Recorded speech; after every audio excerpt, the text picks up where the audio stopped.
Hi అండి. అందరికీ పానీపూరి ఇష్టమే కానీ చేసుకోవాలంటే ఎక్కువ ప్రాసెస్ అని చేసుకోరు కదా!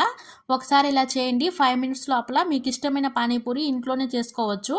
ముందుగా ఉడికించుకున్న ఉల్లగడ్డలో కొంచెం సాల్టు, కొంచెం కారం, 1 స్పూన్ గరం మసాలా, సన్నగా కట్ చేసుకున్న ఆనియన్స్ వేసి ఒకసారి మొత్తం కలిసేలా కలుపుకోవాలి. కొత్తిమీర ఉంటే సన్నగా కట్ చేసుకుని వేసుకోండి. నా దగ్గర లేదు అందుకే వేయలేదు.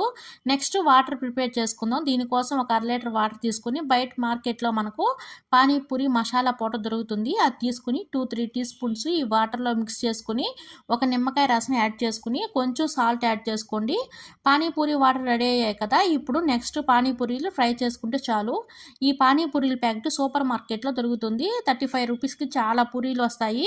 ఉల్లగడ్డలు ఉడికే లోపల పానీపూరీలు ఫ్రై చేసుకుంటే మనకి ఈ పానీపూరి చేయడం 5 మినిట్స్లో రెడీ అవుతుంది. బయట తినే పానీపూరీలు హెల్దీ కాదు కదా! మనం ఇంట్లోనే మనకు నచ్చినప్పుడు చేసుకుని తినవచ్చు.